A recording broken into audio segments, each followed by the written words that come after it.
ప్రార్థించుకున్నామయ్యా. చాలా చక్కగా ప్రార్థించుకున్నాము. మన కథ నిజమే జయమే కలుగుతుందయ్యా. మరి సభలో గెలసిన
పెద్దలకు ప్రజలకు మరి చిన్నలకు చాలా మంది అమ్మలు కూర్చున్నారు, అక్కలు కూర్చున్నారు.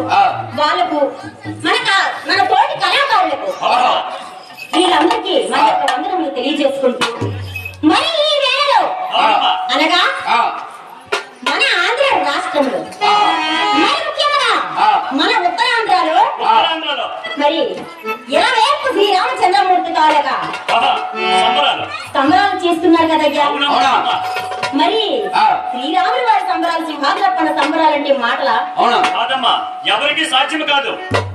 అలాంటి చక్కని సంబరాలు చేసుకున్న ప్రతి గ్రామంలో కూడా ఆ శ్రీరామచంద్రుని భక్తి వినయంగా నమస్కారం చేస్తూ ఉన్నారమ్మా. అంతే కదా. మరి 21 శ్రీరామచంద్రమూర్తి తాలూకా సంబరాలకు మనము చక్కగా దశావతారం అనే పందిరి పాటను పాడడానికి వచ్చామయ్యా. ఈ పందిరి పాట కోళ్ళ సంబరాలకు ఎక్కువగా పెడుతూ ఉంటారు. మరి ఈ రోజు అనగా ఈ పవిత్రమైనటువంటి రోజున మరి మనం కథలు చెప్తున్నాము, గంగా వివాహం చెప్తున్నాము, మరి ధర్మం చరిత్ర చెప్తున్నాం అయ్యా. మరి వీళ్ళు వచ్చినప్పుడు నా దగ్గరికి ఒప్పానికి వచ్చినప్పుడు గంగా వివాహం ధర్మాంగ చరిత్ర చెప్తున్నారయ్యా. మరి లక్ష్మణమూర్తి చెప్తాను కానీ ఇంకా ప్రారంభించలేదు అని చెప్పాను. మరి లక్ష్మణమూర్తి కూడా నేను అది రేపు పాడి వినిపిస్తాను. మరి ఈ రోజు